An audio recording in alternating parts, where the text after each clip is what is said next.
On to question 21. Prem invests some money at a fixed rate of interest compounded annually. If the interest accrued during the third and fifth years are 998.25 and 1207.88 respectively, the amount initially invested by Prem is nearest to what? Right? This is an improvisation on a CAT question which turned up a few years back. Right, I'm not able to recollect whether it's CAT 2020 or 21. But yeah, so how do you solve these kind of questions? You need to know that the compound interest, right, the interest accrued during the third and during the fifth, right? I've used the exact language as they're done. During the third and during the fifth are these amounts. Interest also increases at the same rate as the rate of interest, which means the fifth divided by the third is going to give me the multiplication factor. So bring in the calculator for these kind of problems. 1207.88 divided by 998.25 equals 1.20999. So that question was only for a 1 year difference. Here's for a 2 year difference. Understand that 999 over here, we can round it off to 2 decimals over here and we get 1.21, right? Definitely it's 1.21 and 1.21 should ring a bell for you, right? Third years into 1 plus r by 100 whole square is your fifth years. What we have done over here is the fifth divided by third, right? These values, and we got 1.20999 something, so which is close to 1.21. 1 plus r by 100 whole square is 1.21, and we know 1.21 over here is 1.1 square, right? The squares can be knocked off, and you get 1 plus r by 100 is 1.1. R is nothing but 10%, right? That is something you can conclude from here. Yeah. So R is 10%, which means the multiplication factor or 1 plus r by 100, right, equals 1.1. 1 plus 10 by 100, which is 1.1. So these two, if you know, you would realize that the third year over here is 998.25. I have to get to the second year by dividing by 1.1. I have to get to the first year's interest by dividing by another 1.1, right? So let's divide this 998.25. Once again, the calculator. Divide by 1.1. And I divide the result by another 1.1 once again to get the first year's interest. So the first year's interest is 825. Then what is the principal? When I now know that the rate of interest is 10% per annum, my first year's interest is nothing but a direct 10% of principal. If 10% of principal is 825, that is 1 by 10 of principal is 825. Principal has to be 8250. That's the answer here for this question.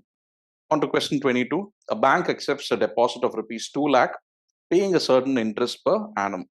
It invests this amount in a commercial paper that yields the same amount of interest per annum, compounded semi-annually. This results in the bank making a gain of rupees 245 at the end of the first year. What is the interest percentage? Okay, two ways of doing this. One is to understand that 245 over here is nothing but the interest on interest, right? So what do I mean by this over here? The bank over here has a certain deposit, right? Interest per annum. It is investing this amount in commercial paper that yielded the same amount of interest per annum, compounded semi-annually, right? Compounded semi-annually. It is paying a certain interest per annum, but it is earning some interest per annum. Both are the same, but in this case, the compounding is semi-annual. Therefore, there is a gain. The faster the rate of compounding, the more you are going to earn. The excess because of semi-annual compounding is 245 rupees, right? That's the first step. So if we understand this, if you want to do it a formulaic way, it's going to be painful. Let me anyway provide that. That would be 2 lakh into 1 plus what by 100 whole square, right? So let's do the subtract, right? We have to subtract whatever you have to pay the deposit holder, which is 2 lakh into 1 plus, let's say, r by 100, right? For 1 year, r%. But if you want to make it semi-annual compounding, you have to divide this by 2, right? If you divide r by 2, you're getting r by 2. R by 2 into 100, right? R by 2 whole divided by 100 is R by 200, right? This whole square, because semi-annual compounding, and this is for 1 year only, right? Let's do it this way first, and then you'll realize that it's going to be a lot quicker if you can skip these parts, right? So, I mean, over here itself, you realize that, this is going to be a little painful when you expand this and all of that, and you're going to get a quadratic, right? When you have answer options, the easier part for you to do over here is to substitute, right? And before substituting, C as to 245 is what multiple? A multiple of what, right? 245 is divisible by 9, no. 4 plus 5, 9, no. 8, no. 7, just check. 7 threes are 21, and then 35. Yeah, 7 is divisible by, right? So therefore, try out 7%. Try out 7%. Okay, so how do you try out 7%? If you're going to be earning 7% of 2 lakhs in 1 year, I mean, if you're going to be paying 7% of 2 lakhs is nothing but 7 by 100 into 2 followed by 5 zeros, right? Again, this comes to 14,000. Now, if it is going to be compounded semi-annually, you're going to get 2 lakhs, right, into 1.035 the whole square. How am I getting that?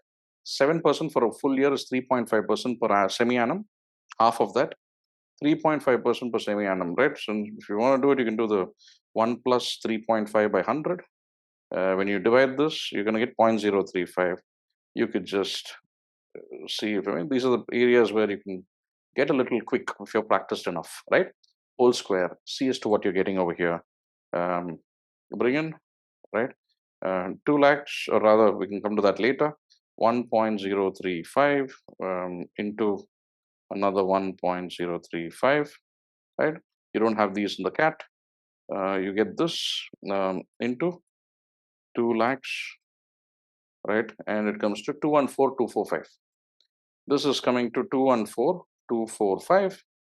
Subtract the 2 lakhs, just the interest component is 14,245, right? 14,000 you had to pay because you're taking the deposit at that. 14,254 is what you earn. 245 is what you gain, right? It works out correctly. Option 2 over here becomes the correct answer. On to question 23. A man borrows 6,000 at 5% interest on reducing balance at the start of the year. If he repays 1,200 at the end of each year, find the amount of loan outstanding at the beginning of the third year. This is actually a ZAT question, all right? So 6,000, 5% interest, reducing balance. This is how you actually do it, right? I need to find what the amount is going to be at the beginning of third year. So that means twice I have to subtract the, the EMI or whatever, the repayment which is happening.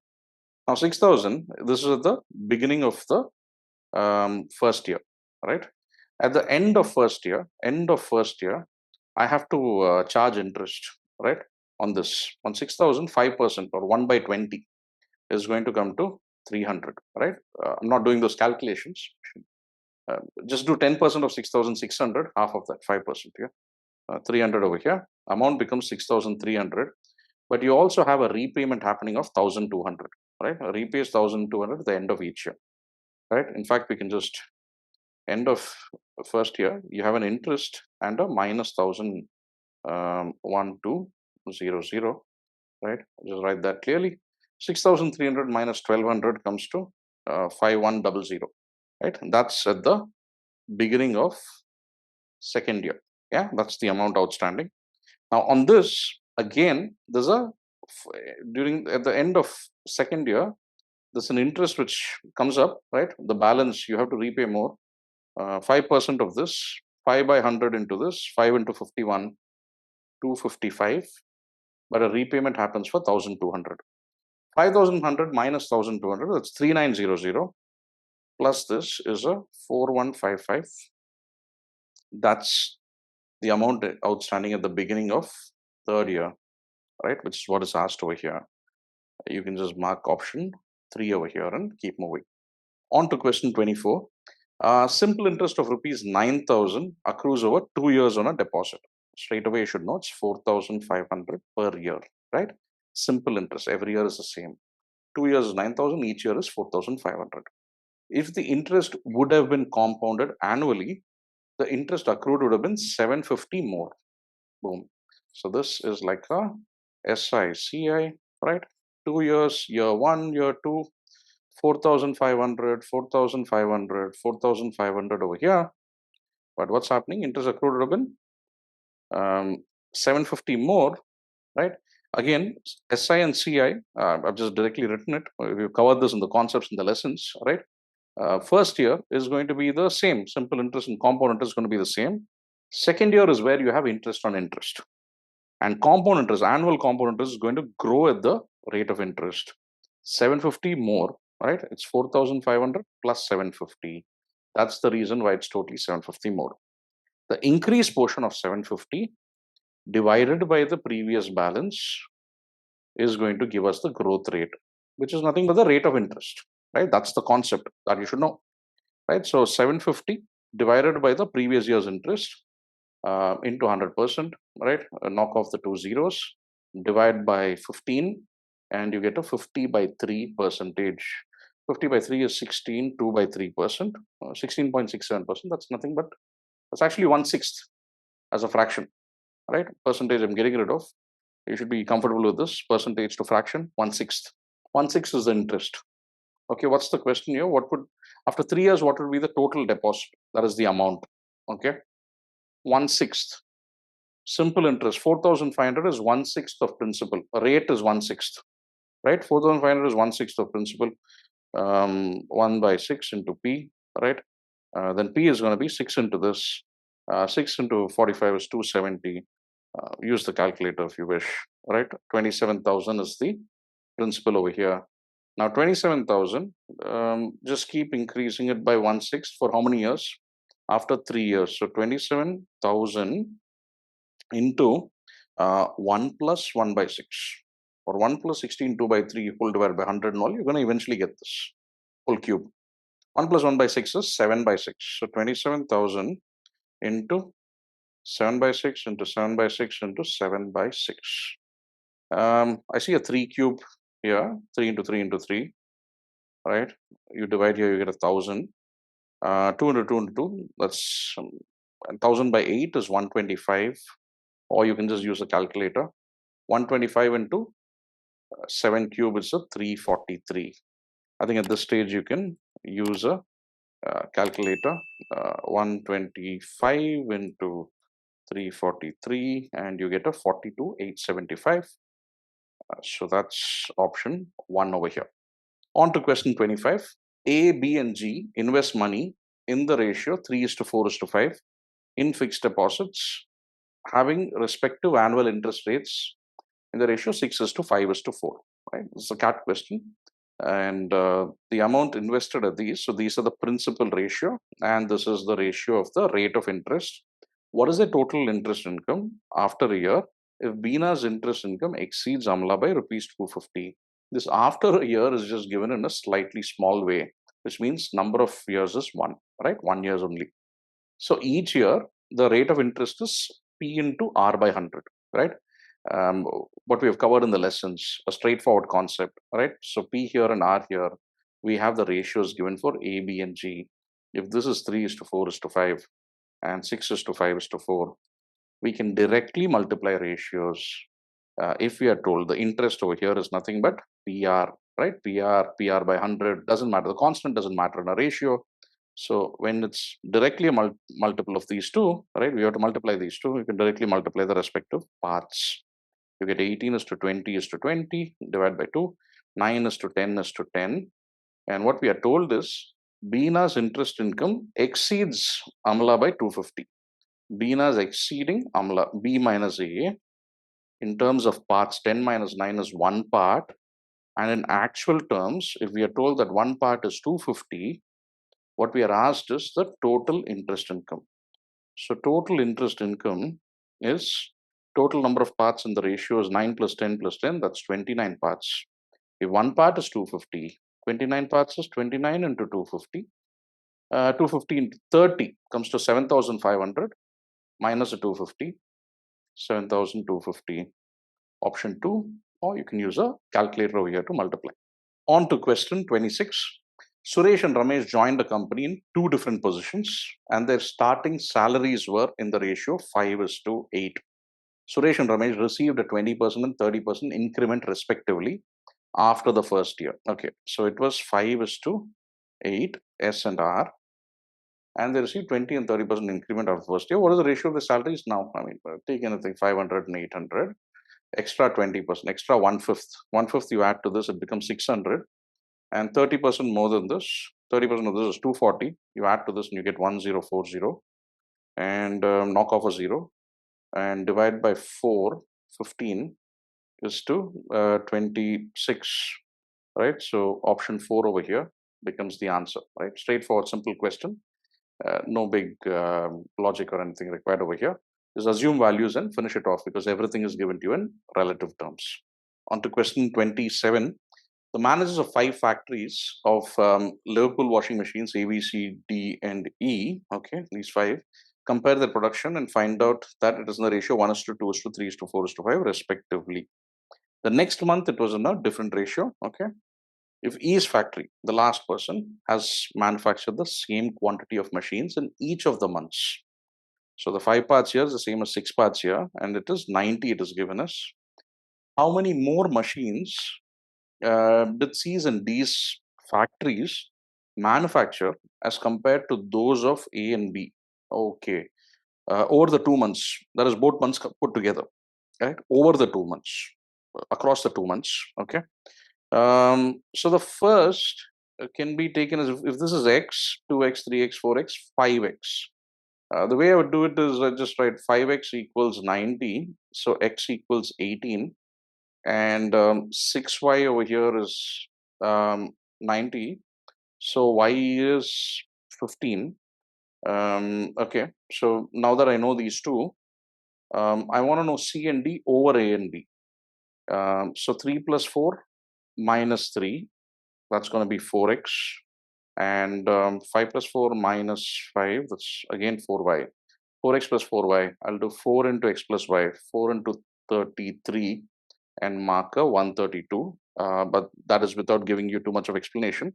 Let's do it the way you should look at it, right? In case you're not clear with what I did, right? So if it's going to be 1 is to 2 is to 3 is to 4 is to 5, right? The actual value over here is 5. If this is 5x, right? And this is 4x, 3x, 2x, right? Then and an x over here, right? X over here. The 5 factories again, this is A, B, C, D, and E, right? These are the things you should ideally avoid to get speed, right? If you understand it conceptually, then it's going to be pretty quick. 2y, 3y, 4y, 5y, and 6y. How many more machines did C and D produce as compared to that of A and B? I want to do C plus D minus of A plus B, right? Compared to A and B. A plus B is 3x, C plus D is 7x. 7x minus 3x is 4x in the first month, but I want it across the 2 months. In the second month, C plus D, 9y minus 5y, that's again a 4y, right? So C plus D minus of A plus B for each of the months, both months put together is 4x plus 4y, which is 4 into x plus y, and x plus y over here, 18 plus 15 is 33. 4 into 33 is 132. 99 plus 33, 132, and that becomes the answer over here. On to question 28. A bar of brass has a quarter more copper than zinc. A second bar has 1/3 more zinc than copper. If the weight of copper in the first bar is 50% more than zinc in the second bar, this is where the link happens between the two ratios.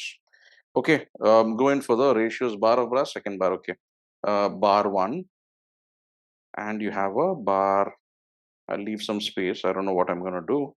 Bar 1 and bar 2, okay. Copper and zinc. Bar of brass has 1/4 more copper than zinc. 1/4 more of the first one compared to zinc. So zinc is 4 parts. 1/4 of this is 1. So this is 5 parts, right? Write in terms of ratios in a simple, quick way correctly. Second bar has 1/3 more of zinc than copper. 1/3 of copper. If copper is 3 parts, right? What did I say? I'll go for the, whatever's in the denominator, I'll put that here. 1/3 of 3 is 1. One more is going to be 4. That's it, right? So second bar has 1/3 more zinc than copper. 1/3 of copper extra. Right? If copper is 3, life becomes easy for me. I get integer ratios, right? Ratios with integer terms. Now, if the weight of copper in the first, bar is 50% more, half more than zinc in the second. Half of this more is what? Half more than this is 2 more than this, which comes to 6. If this is 6, right? Bar 1 can be written as, right? If this is 6, what does this become? The zinc become, right? This is 1/5 more. This should also become 1/5 more. 1/5 of 4 is 0.8. It becomes 4.8. You could directly write it, or I'll just put a blank over here. If 5 becomes 6, 4 should become what?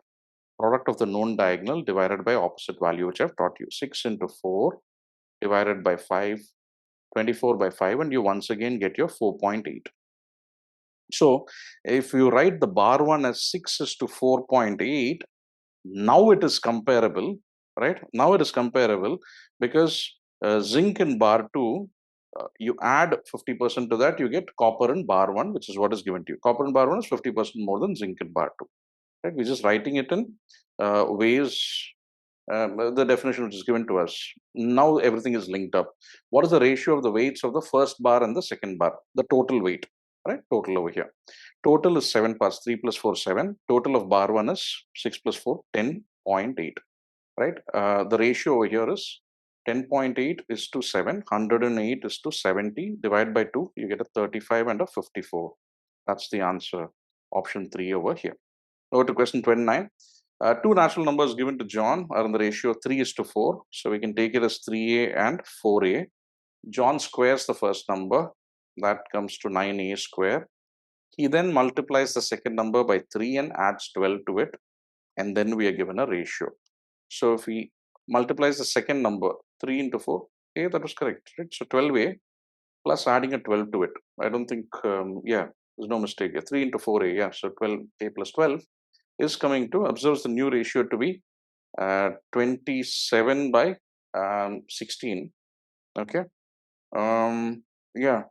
So a 9 we can divide over here and we get a 3. Again, a 12 into a plus 1, right? We're getting a 4 and a 3. And we get a 4a square equals 9a plus 9, right? So 4a square minus 9a minus 9 equals 0. Okay. So 4 into minus 9, right? So the product over here is minus 36. The sum over here is minus 9. Okay, that's where I went wrong. So a over here is going to be what? The sum is minus 9. The product is minus 36. How do we split it up? We split it up as minus 12 and plus 3. The product is minus 36. The sum is minus 9. Works perfectly so far. What are the roots? Switch the signs. Divide by the coefficient of a square. That's the quicker way of doing this. And we get a to be 12 by 4, which is 3, or a negative number, right? Which we don't want because they are natural numbers. So a over here is 3. So the two numbers are going to be 9 and 4 3s are 12. So 9 and 12 are the numbers. Find the smaller number that was given to John, and that's going to be 9 over here. Over to question 30. A biscuit seller buys 2 crates of biscuits. He sells the first crate for a profit of 10% and the second crate at a loss of 7.5%. Okay. What is the ratio of the cost prices of the crates? If the selling price is the same in both cases, the selling price is the same. So that's an equal to first crate. Let's take it as C1, right? C1 into, that's a profit of 10%, 1.1.